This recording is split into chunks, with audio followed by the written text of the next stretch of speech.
बिस्मिल्लाहिर्रहमानिर्रहीम। नाजरीन अस्सलाम वालेकुम। आप देख रहे हैं सलाम न्यूज़ और मैं हूं अली अमजद चौधरी। नाजरीन, पाकिस्तान तहरीक इंसाफ जब अपोजिशन में हुआ करती थी 2013 से 2018 में, जब मेन स्ट्रीम की एक पार्टी थी, अपोजिशन का हिस्सा थी, तो उस वक़्त पाकिस्तान तहरीक इंसाफ का एक नारा बड़ा मकबूल हुआ था कि रोक सको तो रोक लो। ये रोक सको तो रोक लो, इसने अहम तरीन किरदार भी अदा किया पाकिस्तान तहरीक इंसाफ की हुकूमत के आने में। और पाकिस्तान तहरीक इंसाफ की जब हुकूमत आई तो उसके बाद मुखालिफिन के पास भी यही नारा जो है वो ज़्यादातर रहा, लेकिन पाकिस्तान तहरीक इंसाफ ने इस नारे को जहां मुतारफ़ करवाया, ये नारा आज तक भी पाकिस्तान तहरीक इंसाफ का हिस्सा है, लेकिन इसको आज एक और इस्तिलाह में भी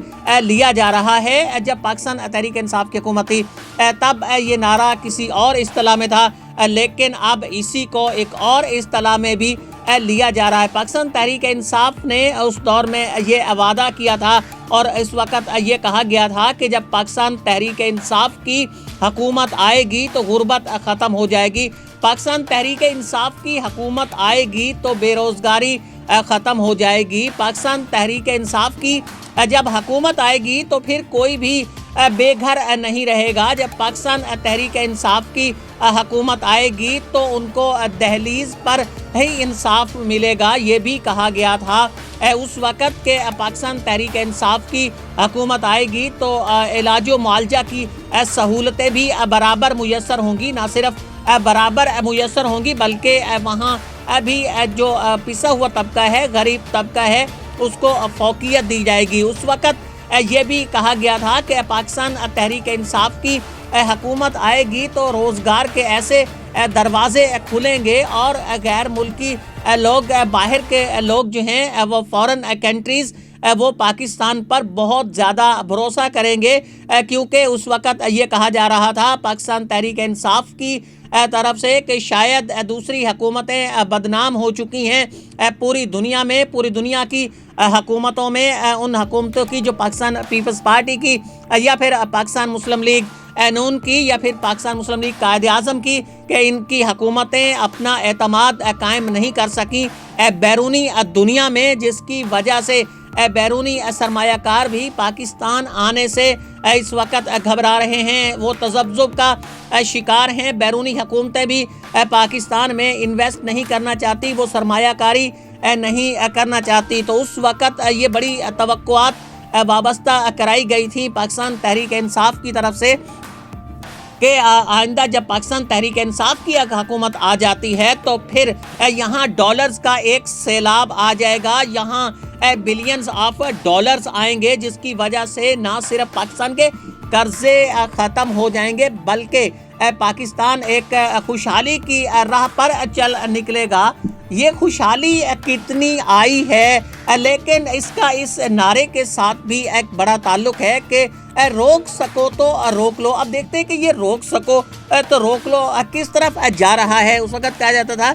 कि पुराने पाकिस्तान में जीडीपी की जो शरह थी पाकिस्तान में वो तकरीबन 5.8% थी, लेकिन नए पाकिस्तान में ये शरह इस वक्त कहा जा रहा है कि 1.90% तक आ चुकी है और अभी तक ये रुक नहीं पा रही। जीडीपी की जो गिरावट है, जो उसका तनज़्ज़ुल है, वो अब भी यही कह रहा है कि रोक सको तो रोक लो, लेकिन लगता कुछ यूँ है, दिखाई कुछ यूँ दे रहा है कि ये इम्कानी तौर पर आइंदा साल जो है 0.40 तक भी आ सकता है 2021 में या 2022 में, जब तक पाकिस्तान तहरीक इंसाफ की हुकूमत है। ये भी कहा जा सकता है कि पुराने दौर में, पुराना जो हुकूमती दौर था जहाँ ये शरह 5.8% थी, तो वहाँ ये अब 0.40% तक भी आ सकती है। यही जीडीपी कह रहा है कि रोक सको तो रोक लो, लेकिन अभी तक ये रुकने का नाम, नीचे रुकने का नाम नहीं ले रहा। इसी तरीके से अगर हम देखें तो वर्ल्ड बैंक की तरफ से जो रिपोर्ट आई थी उसमें ये भी कहा गया था कि जीडीपी की शरह भारत में इस वक्त 5.40% है, اس کے ساتھ اگر سری لنکا کو دیکھا جائے تو وہاں یہ 3.30% ہے۔ اس کے ساتھ افغانستان کا اس لیے بالخصوص ذکر کیا گیا ہے کہ افغانستان جہاں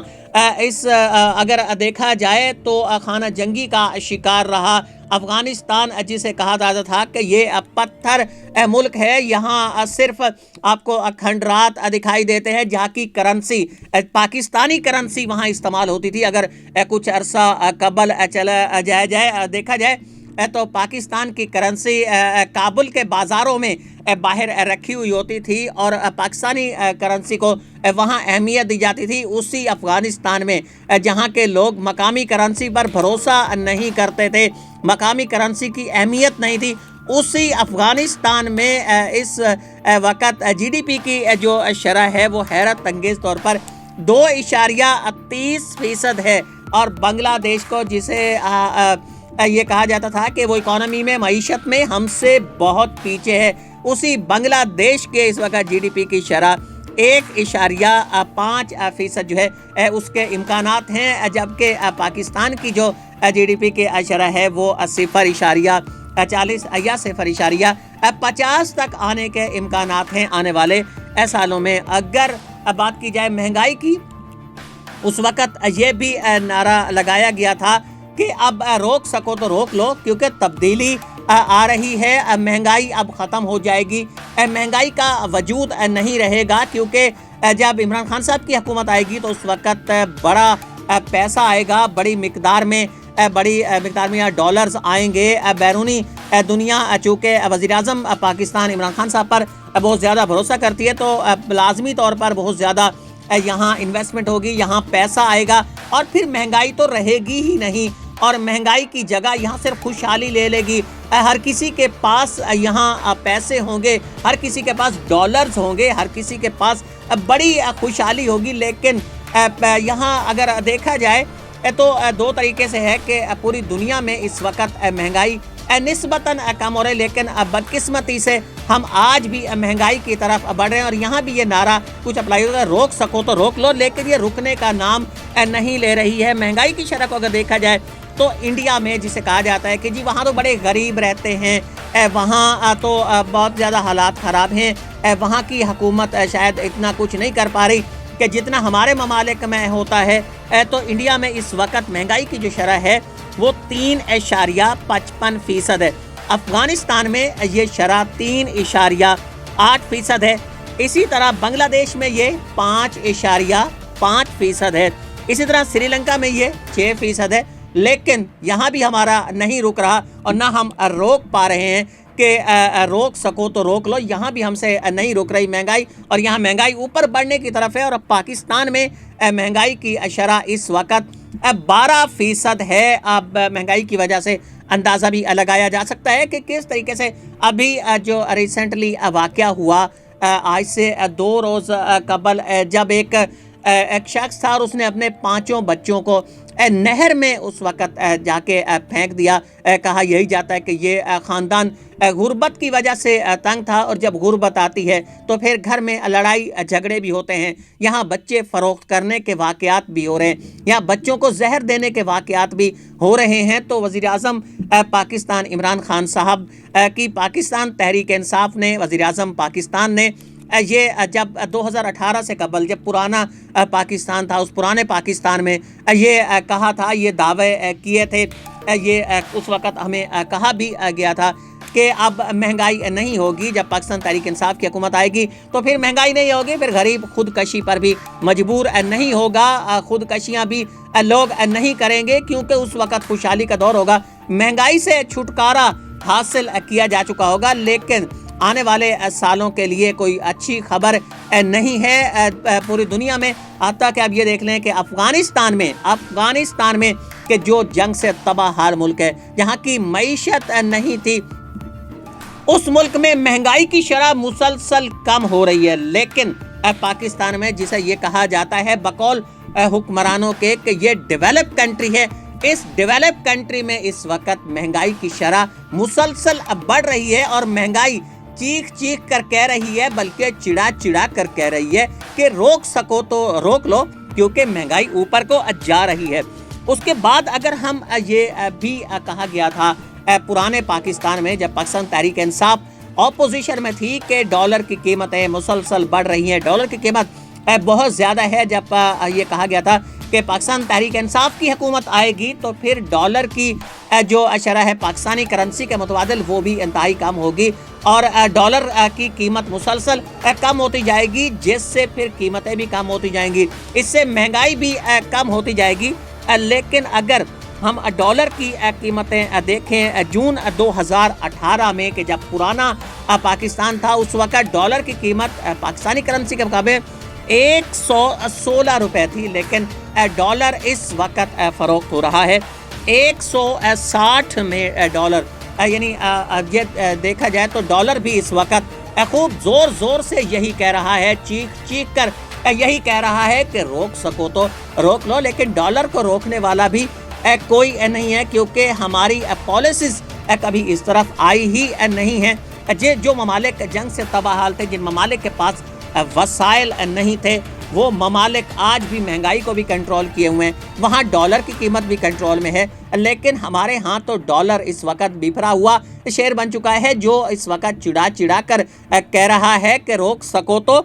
روک لو۔ اگر آٹے کی قیمتیں دیکھی جائے، یہ بھی کہا جاتا ہے کہ مہنگائی میں سب سے اہم جو مسئلہ ہے غریبوں کے لیے وہ آٹے کا ہے، انہیں ہو سکتا ہے کہ انہیں چینی میسر نہ ہو تو ان کا گزارا کسی صورت میں چل سکتا ہے، اس کے ساتھ انہیں دیگر اشیاء خوردنی اگر نہ میسر ہوں تو پھر بھی شاید ان کا چل سکتا ہے، لیکن آٹا وہ چیز ہے جس کے بغیر گزارا نہیں چل سکتا۔ پرانے پاکستان کے دوران پاکستان تحریک انصاف کی حکومت نے یہ وعدہ کیا تھا اور ہمیں اس وقت یہ بتایا گیا تھا کہ پاکستان تحریک انصاف کی جب حکومت آئے گی تو آٹے کی قیمتیں تو بہت ہی کم ہوتی جائیں گی اور آٹا تو ایسے آپ کو سستے نرخوں ملے گا کہ ہر عام آدمی جتنا چاہے آٹا اس وقت خرید سکے گا۔ لیکن اس کے بارے میں بھی آپ کو بتاتا چلے کہ پرانے پاکستان میں آٹے کی قیمت تقریباً یہ اگر صدر آصف علی زرداری صاحب کا دور کو دیکھا جائے تو اس وقت یہ 1180 روپیہ آٹا ہوا کرتا تھا۔ اس کے بعد میاں نواز شریف صاحب کی حکومت کے دور میں بھی یہ 1470 روپیہ آٹا فروخت ہوتا رہا، لیکن وہی آٹا اس وقت 1470 سے یوں کہا جائے گا ایک ہم دور کو بدلیں، زرداری مسٹر آصف علی زرداری صاحب کے دور سے نواز شریف کے دور کو دیکھیں تو تقریباً 300 روپے کا اگر فرق نظر آتا ہے، لیکن اگر اس نئے پاکستان کے دور میں ہم آئیں تو یہ فرق بہت زیادہ ہو جاتا ہے اور یہ فرق تقریباً دگنا ہو جاتا ہے۔ 2728 روپیہ اس وقت آٹے کی قیمتیں چل رہی ہیں، جس سے غریب لینے پر مجبور ہیں اور جو نہیں لے سکتے بالکل وہ خودکشیاں کرنے پر مجبور ہیں، وہ بچوں کو نہروں میں پھینکنے پر مجبور ہیں، وہ اپنے بچوں کو زہر دینے پر مجبور ہیں، وہ اپنے بچوں کو فروخت کرنے پر بھی مجبور ہیں۔ تو یہ نئے پاکستان اور پرانے پاکستان میں آٹے کی جو قیمتیں تھی اس کے حوالے سے یہ بھی کہا گیا تھا ہمیں اس وقت پرانے پاکستان کے دوران کہ اب کیا ہوگا کہ جب نیا پاکستان اب بنے گا تو فی کس آمدنی بہت زیادہ بڑھ جائے گی، لوگوں کے پاس بہت زیادہ پیسہ بھی اس وقت آ جائے گا، لوگوں کی آمدنی بڑھے گی، لوگوں کے پاس خوشحالی ہوگی، لوگوں کے پاس گاڑیاں ہوں گی، لوگوں کے پاس ان کے رہن سہن کے نئے انداز بھی ہوں گے۔ لیکن پرانے پاکستان اور نئے پاکستان میں یہ سب کچھ کتنا بدلا ہے، یہاں بھی کچھ حالات اسی طرح جس طرح آٹے کی قیمتیں کہہ رہی ہیں کہ روک سکو تو روک لو، لیکن رکنے نہیں پا رہی آٹے کی قیمتیں بھی اس وقت چڑا چڑا کر کہہ رہی ہیں۔ اسی طریقے سے جو فیکس آمدن ہے، فیکس آمدن آٹے کی قیمتیں بڑھتے ہوئے چڑھا رہی ہیں ہمارے منہ، لیکن فیکس آمدن اس وقت نیچے کو جاتے ہوئے ہمیں چڑھا رہی ہے اور وہ یہی کہہ رہی ہے کہ روک سکو تو روک لو۔ ہوتا کیا ہے کہ اگر فیکس آمدن ہمارے پاس جو ہوا کرتی تھی پرانے پاکستان میں وہ 1652 ڈالر جو ہے وہ ہماری فیکس آمدنی تھی پاکستان کی، لیکن نئے پاکستان میں یہ آمدنی اس وقت 1455 پہ آ چکی ہے۔ اور یہ بھی کہا جا چکا ہے کہ آنے والا جو دور ہے یہ 2022-2023 کے جب تک پاکستان تحریک انصاف یہاں حکومت کر رہی ہے، اگر اسی شرح سے یہ آمدنی کم ہوتی ہے फीकस आमदनी, तो ये भी कहा जा सकेगा कि तकरीबन ये आमदन 500 से 600 डॉलर फीकस तक भी आ सकती है। और ये भी कुछ ऐसे ही मुंह चिढ़ा रही है कि रोक सको तो रोक लो। उसके बाद अगर हम सूरत हाल देखें कि पाकिस्तान पे कर्जे की शरह, जिसके बारे में कहा जा रहा था पुराने पाकिस्तान में कि बहुत ज़्यादा कर्जे ले लिए गए हैं, पाकिस्तान कर्ज़ों के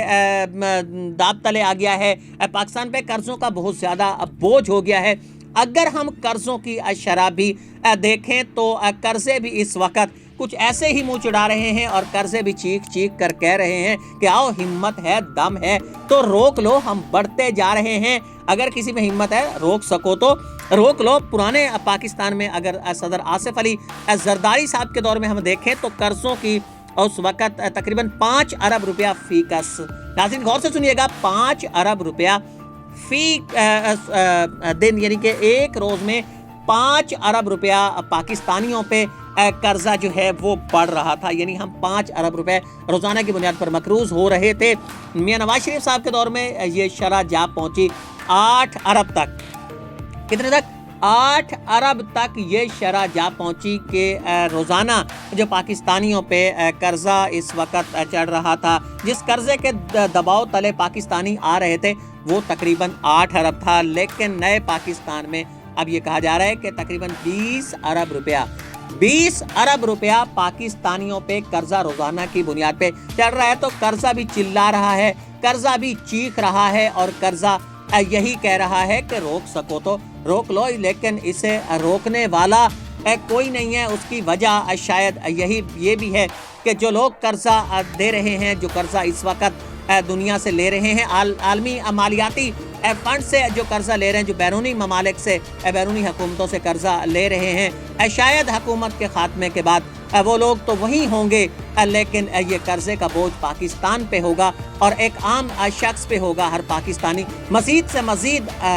मकरूज होता जाएगा। लेकिन बहरहाल कर्जा अब भी यही कह रहा है और याद दिला रहा है कि अगर रोक सकते हो तो रोक लो। अगर देखा जाए तो ये भी हमें उस वक़्त वादे किए गए थे कि पाकिस्तान में बेरोज़गारी की शरह मुसलसल कम होगी, पाकिस्तान में बेरोज़गारी कम होगी, यहाँ बेरोज़गार रहेंगे ही नहीं, यहाँ तो बड़ा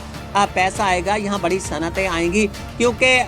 मौजूदा जो दुनिया है वो वज़ीर-ए-आज़म साहब पर बहुत ज़्यादा भरोसा करती है, उन्हें बहुत ज़्यादा ईमानदार समझती है और उनकी वजह से पाकिस्तान में चूँकि बहुत ज़्यादा पैसा आने वाला है, यहाँ बड़ी इंडस्ट्रियाँ लगेंगी, यहाँ बड़ी सनतें लगेंगी और जब सनतें लगेंगी तो लाजमी तौर पर कर्जा भी उसके बाद जो रोज़गार है उसके यहाँ ज़राए पैदा होंगे, लोगों को बड़ी तादाद में यहाँ रोज़गार भी मिलेगा और फिर लोग खुशहाल से खुशहाल होते जाएंगे। लेकिन बदकिस्मती से यहाँ जो बेरोज़गारी की शरह है वो मुसलसल बढ़ती जा रही है और चिल्ला रही है, चिल्ला चिल्ला कर कह रही है, यही कह रही है रोक सको तो रोक लो। क्योंकि बेरोज़गारी की शरह तकरीबन 15.80 जो बेरोज़गार हैं वो सालाना इस वक्त पैदा हो रहे हैं और बहुत बड़ा मसला है। पाकिस्तान में बड़े शोबे समझे जाते थे, इंजीनियरिंग के शोबे और मेडिकल के शोबे ने सबसे अहम तरीन समझा जाता था और ये कहा जाता था कि कम अज़ कम पाकिस्तान में अगर कोई और बेरोज़गार हो या ना हो, लेकिन कम अज़ कम इन शोबों से वाबस्ता लोग, वो इन शोबों के प्रोफेशनल्स, वो कभी भी बेरोज़गार नहीं हो सकते। लेकिन आज आपको इंजीनियर्स भी आपको और डॉक्टर्स भी आपको सड़कों पे मिलेंगे। ये वो लोग हैं कि जिन्हें उनकी जॉब जो है वो नहीं मिल रही। तो अगर ये बड़े शोबे जिनके बारे में बहुत ज़्यादा तवक्कुत वाबस्ता थी, अगर इनके मुतल्लिका अफराद को जॉब नहीं मिल रही तो आम जो तालीम याफ्ता अफराद हैं उनका इस वक्त क्या हाल होगा। बहरहाल बेरोज़गारी मुसलसल यही कह रही है कि रोक सकते हो तो रोक लो, बात यहीं ख़त्म नहीं होती। अगर इस 2 साल से 2.5 साल से पीछे चले जाएं, पुराने पाकिस्तान में अगर हम चले जाएं तो सब्जियां कभी ऐसा भी होता था कि 5 रुपए, 7 रुपए, 10 रुपए या 20 रुपए गोभी फ़रोख्त होती थी। लेकिन ये वही गोभी है कि जो इसकी कीमत कम हो ही नहीं सकी। ये कीमत 70 से 60 से 70 से 80 से 90 से कम नहीं हो सकी। टमाटर की कीमतें 200 रुपया फ़ी किलो के हिसाब से जा पहुँची। मटर की कीमतें हैरत अंगेज़ तौर पर जा पहुँची। सब्जियों में कोई ऐसी रिकॉर्ड तौर पर यह कहा जा सकता है कि पालक की फ़ी गड्डी की कीमत जो तकरीबन कभी 30 रुपए से ऊपर नहीं गई थी। इस बार वो रिकॉर्ड तौर पर 80-70 से 80 रुपए भी फरोख्त हुई। और फिर ये बढ़ती हुई सब्जी की महंगाई भी यही चिल्ला चिल्ला कर कह रही थी, अगर दम है, अगर हिम्मत है, अगर रोक सकते हो तो रोक लो। लेकिन रोकने वालों को दिलचस्पी नहीं है। उसकी बुनियादी वजह यही है कि रुकने वालों ने जो एक हिसार कायम किया हुआ है वज़ीर-ए-आज़म पाकिस्तान के गिर्द, और जो एक बड़ा हिसार बना हुआ है, इनके ज़ाती मफादात नहीं हैं यहाँ। और इसी हिसार ने कि जिन लोगों ने हिसार कायम किया हुआ है, ये हुकूमतें जब ख़त्म होती हैं तो ये बैरून मुल्क के मकीन होते हैं, और ना इनके बच्चे यहाँ पाकिस्तान में होते हैं, और ना इन्हें पाकिस्तान में होने वाली महंगाई से कोई गर्ज होती है। ना इन्हें ये गर्ज होती है कि बच्चे कैसे फेंके जाते हैं, और कितने मजबूर होकर वालिदैन बच्चों को नहरों में फेंकते हैं, और कितने मजबूर होकर वालिदैन अपने बच्चों को जहर देते हैं। इन्हें क्या मालूम कि जिनके बच्चे इस वक्त लंदन की आसाइशों में रह रहे हैं, या फिर यूरोप के मुख्तलिफ ममालिक में रह रहे हैं, अमेरिका में रह रहे हैं, दूसरे बड़े आज़मों में रह रहे हैं, उन्हें क्या मालूम कि गुर्बत से तंग होकर कराची के रक्शा ड्राइवर कैसे ख़ुदकशी कर लेता है कि जब उसकी बच्ची उससे एक जर्सी की फरमाइश करती है कि उसे ऐसा बदलते मौसम में एक जर्सी की ज़रूरत है, तो वो उसके लिए वो एक आम सी जर्सी जो है वो नहीं ला सकता, वो खुदकशी कर लेता है। तो आप अंदाज़ा कर लीजिए कि पुराने पाकिस्तान में रहने वाले लोग आज भी यही तमन्ना क्यों कर रहे हैं कि वो पुराने पाकिस्तान में बेहतर थे, क्योंकि आज भी हर चीज़ बढ़ती हुई महंगाई, बढ़ती हुई गुर्बत यही चिढ़ा रही है कि रोक सको तो रोक लो।